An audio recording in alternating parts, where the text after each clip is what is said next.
Activity H1 asks us the stages of an act, a typical act in South Africa. Now, guys, you can go and Google and you can go on YouTube.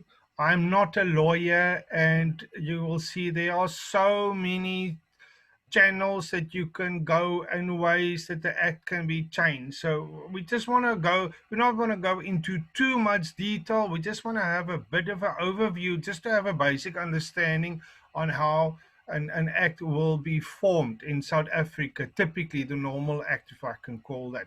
On the first stage will be, they will have a green or the white paper and Parliament. I call it the U magazine or the Huisgenoot, typical Skinner newspaper. It goes out, and then they see, listen, what type of reaction do they get from the people? There's a lot of people that oppose it, or as for the that, and yeah, from the look and the feel, they say, listen, yeah, look, we got so much feedback from the public.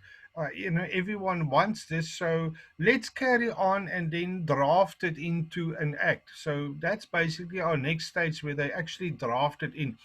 Now, the reason why they drafted in a while back, they wanted to change, the Minister of Higher Education wanted to change the NKF Act. And if they went on and published the new amendment, it would have declared that every single religion school in South Africa a bogus.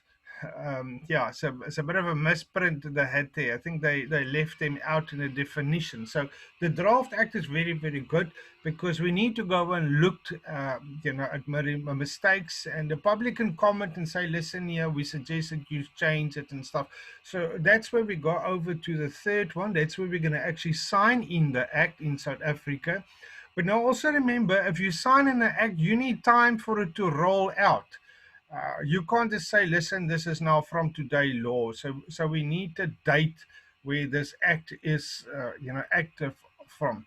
So typically in the politics, if you go and look at some of these acts, the newspapers, when there's something is in a green paper and a white paper, is all over in the news, and newspapers and stuff, even the draft act. But it's many times it happened, it went to draft and it was never signed in.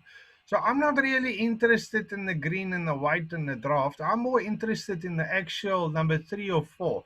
Now 3 and 4 might be different dates, but it still refers to the same act. So the next thing that we do is, if you're going to research any article on the internet, next time you need to read an article, and the article makes reference to an act, an act that changed or something. Now, these smart people will tell us, if you want to comment on an act, you should first of all say or name the act.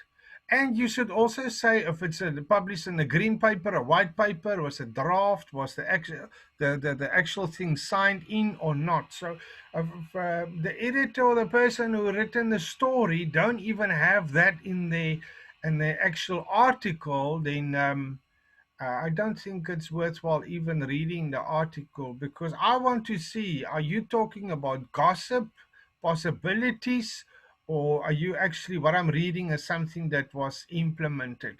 Now, the next stage after this is when this act was published and signed in. So you can always refer to number 3 or 4, the date the act was signed in, or that it became effective, because it talks about the same thing. Then we can also go to amendment. So if an act needs to be amended, we have to go through exactly the same process from 1, 2, 3 to 4 to actually change the actual act.